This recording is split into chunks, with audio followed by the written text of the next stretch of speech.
As time passed on, Pimp was separated from his chums and trained to be a good soldier, although he sucked. He was stationed off to Tokyo in Mr. Spuggerland with his platoon known as the Glade Platoon for no particular reason. I meant again. Stage 2, Chapter 4. "Move, move, move, move, move!" yelled Sergeant Watkins.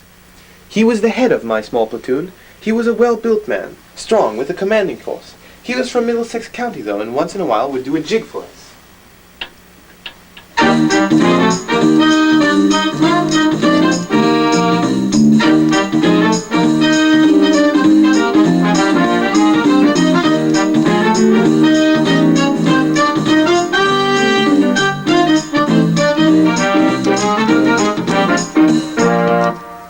The us being me,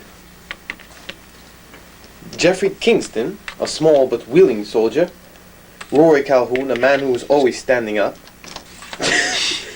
Kangaroo Man, who is not part of our platoon but just a fictional character I made up, and Ox, who was a rugged, fierce-looking man who looked oddly familiar to me. Although I couldn't put my finger on it then, I soon found out who this man was. For that night, in our bunker, I was startled awake with 2 strong hands at my throat.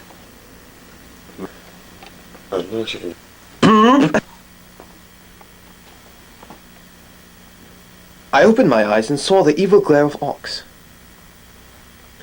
"No, I'm sorry. I'm sorry that I have to kill you."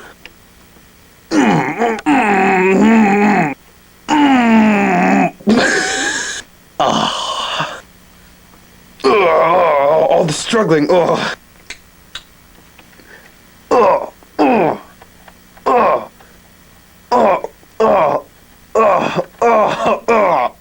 Chef, hit the lights. Look. Chef, hit the lights. Giddy laughed for no particular reason.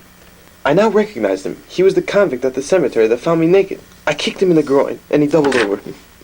I then took a long knife and stabbed him 73.5 times, for that is how old I was, multiplied by 4.9. The others suddenly awoke and chose not to open their eyes. Kangaroo Man asked me what happened. I said that he had killed himself. They accepted this fact, and we later ate him for dinner the next day. We went to sleep happy and full, but contradictively apprehensive to the charging Mr. Spockada troops.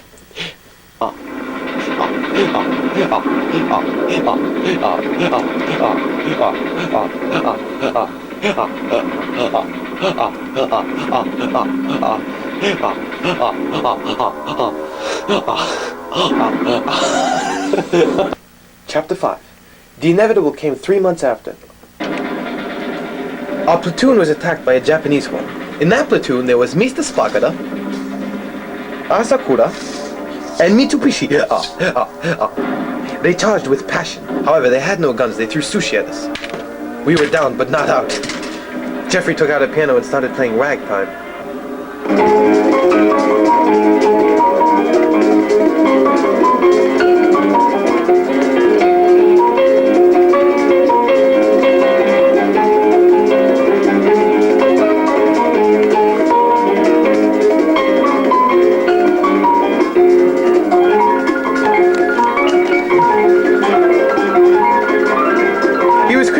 By Sergeant Watkins after that.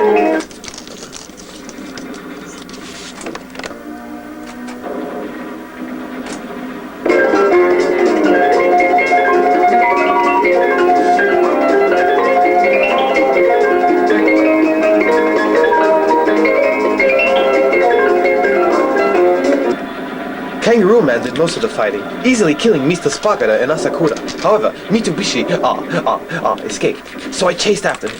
A great chase followed for the next 2 years.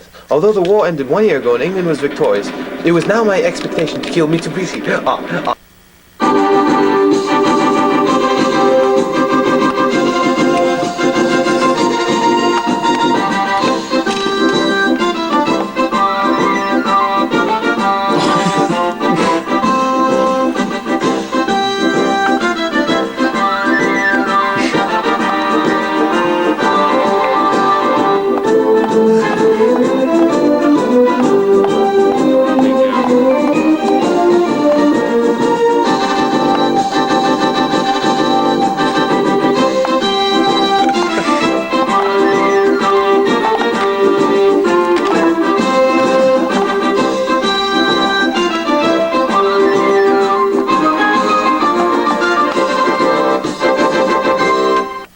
finally caught him on the outskirts of my father's homeland, Germany.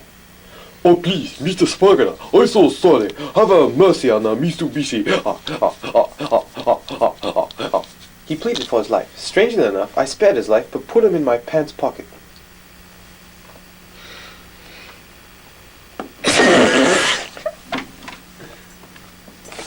Try again.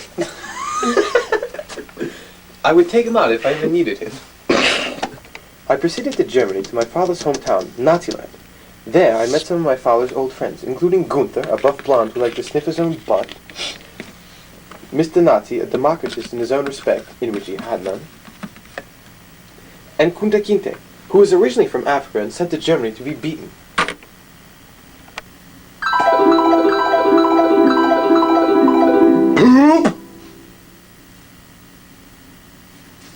Mr. Nazi offered me a ride home in his arms, so I accepted. It was a long fly home to London, but we finally arrived. I thanked him and he departed back, but not before I could kick him really hard in the groin. I did not expect to find anything unusual at home, as the title of this story suggests, but what I found shocked me, and then my future was as bleak as ever. End of stage 2.